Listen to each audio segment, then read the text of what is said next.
Our teaching today comes from a dictation from beloved Paul the Venetian. And so I want to briefly share a little bit about him, a few things that I wasn't aware of. The Ascended Master Paul the Venetian is a great teacher of the path of love. His devotion is to beauty, the perfection of the soul through compassion, patience, understanding, self-discipline, and the development of the intuitive and creative faculties of the heart by the alchemy of self-sacrifice, selflessness, and surrender.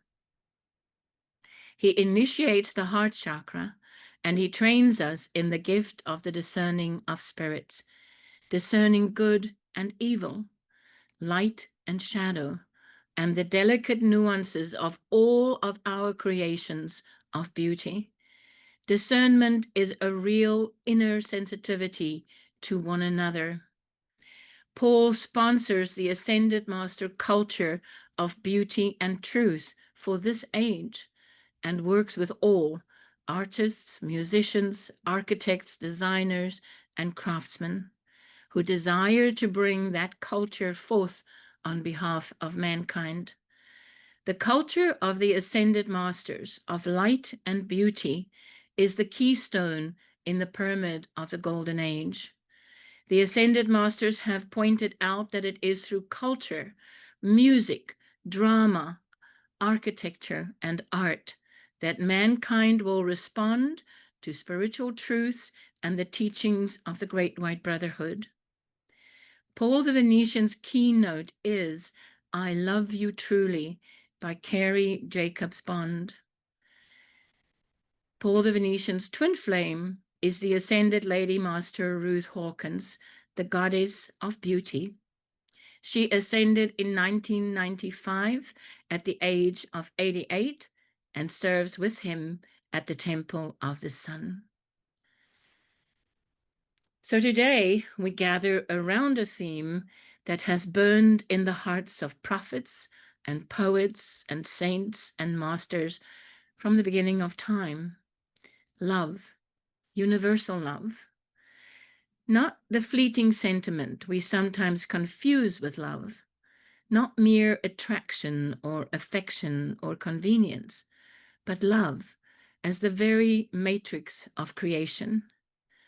The blueprint by which God set the stars in their courses, the sun on its path, and you and I upon this planet. The Ascended Master Paul the Venetian, who is known as the Lord of the Third Ray of Divine Love, spoke these words, and he said, "The matrix of love is the matrix God has placed as the foundation of cosmos and all that is contained therein. If man would derive the intended benefit from this original matrix, he must identify with the pulsations of love in nature and reattune the frequency of his consciousness." So let us pause, breathe, and feel what it means to be part of a universe where love itself is the mold, the pattern, the foundation. Beloved Paul the Venetian goes further. He tells us that just as a craftsman creates from a mold, so too do our thoughts and feelings create matrices. He said, "Perhaps it would be clearer for some if I were to refer to matrices as patterns, for this is exactly what they are. Patterns are pure. Patterns that are pure may be defined as those which faithfully duplicate the blueprint of creation in the mind of God." So when we think about it, what patterns are we living from? What molds have been stamped into our consciousness? Some are pure, patterns of kindness, service, creativity. Others not so much. Others are not so pure. They are patterns of fear, patterns of resentment, patterns of pride, of jealousy, of envy. and these two shape our lives. And here is the gift. Through love, through the Christ blueprint within, we can choose anew. The Apostle Paul wrote to the Corinthians, and he said this, and this is in 1 Corinthians 13, verses 1 through 2, the scripture that we read earlier today. He said, "Though I speak with the tongues of men and of angels, and have not charity or love, I am become a sounding brass or a tinkling cymbal. And though I understand all mysteries and all knowledge, and have all faith, so that I could remove mountains, and have not charity, I am nothing." Do we see? Without love, all the wisdom, all the works, all the power, all of that are empty. The masters remind us that this love is not a passive sweetness. It is a fiery, creative, purifying power. It is love that protects the innocent, love that casts out fear, love that rebuilds nations, love that awakens the Christ within every man, woman, and child. Beloved, Paul the Venetian warns that much of the world today organizes itself around fear. Fear becomes the glue of human movements, of governments, and of institutions. But he counters with scripture. In 1 John chapter 4, verse 18, we read, "Perfect love casteth out fear."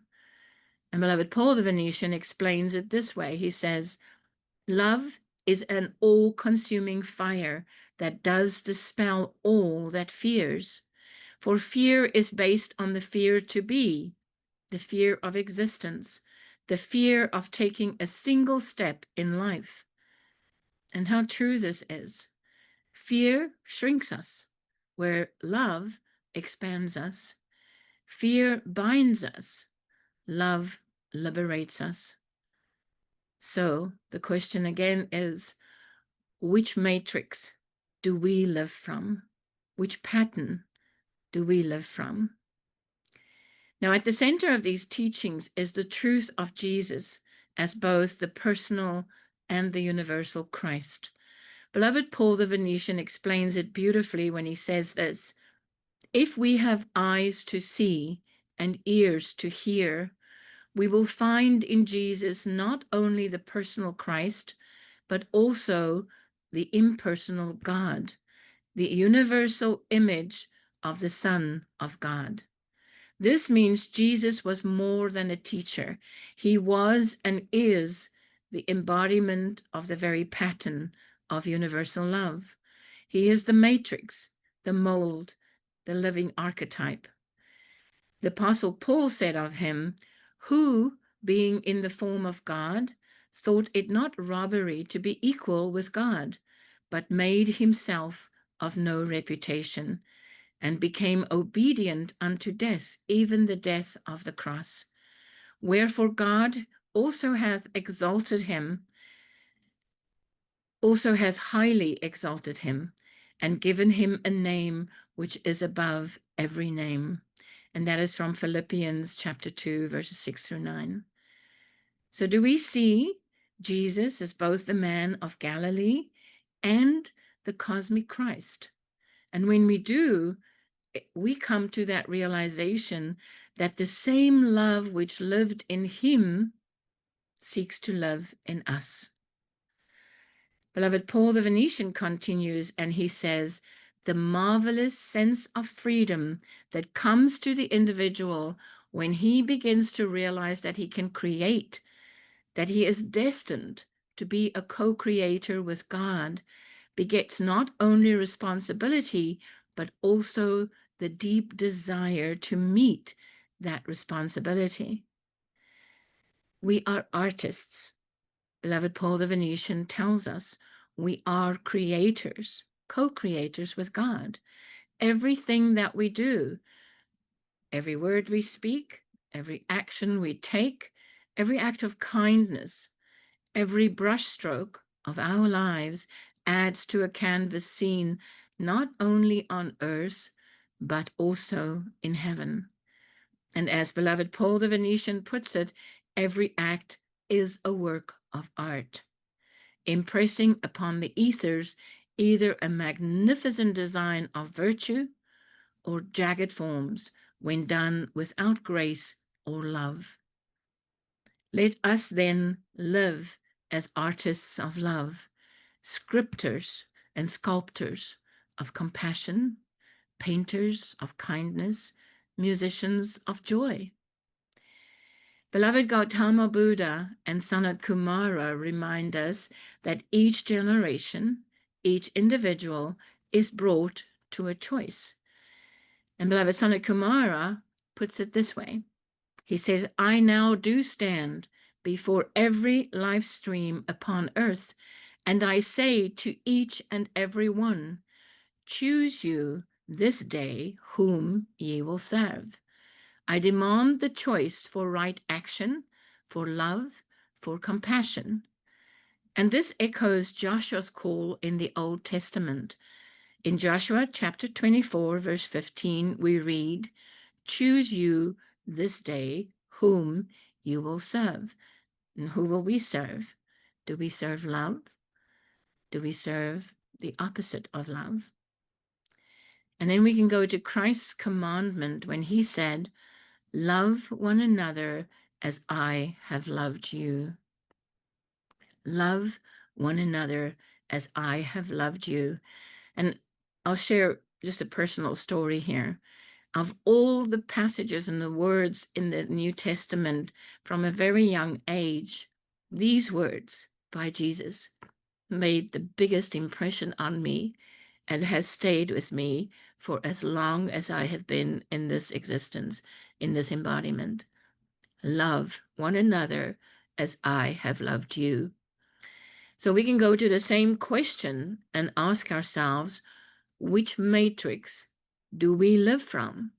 The matrix of fear and competition, or the matrix of universal love? So we can carry with us today the following things. Love is the original matrix of creation.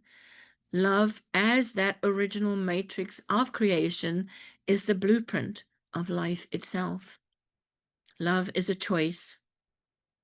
Daily, moment by moment, we choose which mold shapes us. Fear and hatred are distortions, and only love dispels them. So how perfect love casts out fear is a question that we can ask ourselves. And you can go to 1 John chapter 4, verse 18, and read the words of the apostle as it's written. Love casts out fear and it restores courage. So we learn from the words of beloved Paul the Venetian and all the teachings that we have at our disposal that Jesus embodies the universal Christ, the archetypal pattern of love. Jesus, as that embodiment of the universal Christ, is the living archetype of love. And then the wonderful sharing that we get from the masters all the time is the reminder that we are co-creators with God. So what do we create? Are we creating from love? Or are we creating from that opposite shadow that is not love, that comes from fear or hatred or some distortion of love? We are co-creators with God. Let's create from that love that God has put into our hearts, into every cell and atom of our bodies. We are called to shape new matrices of beauty and service as co-creators with God. It is our calling to be those co-creators. And we're shaping every act as a work of divine art when we come from love, from that divine love that saturates us. And then a reminder from Paul the Venetian's words, every act is art. Life itself is the canvas of love. And then the reminder, choose you this day whom you will serve. So which matrix are we coming from? So can you feel the flame within your heart? That flame in the heart of God, that is the flame within you. The flame that is within us, that flame of love that creates, is the same flame that comes from the heart of God, that God shares with us and has from the moment he created us. Paul the Venetian calls this the loveliest Valentine. He says, the realization that the flame within your heart is one with the flame in the heart of God, that your mind, imbued with the matrices of the Christ, is thinking the thoughts that beat in rhythm with the heart of universal love. And Scripture affirms this too. In 1 John chapter 4, verse 16, we read, God is love, and he that dwelleth in love dwelleth in God, and God in him. So let us go forth from here as bearers of that flame, artists of that love, co-creators of a world reborn in the matrix of universal love.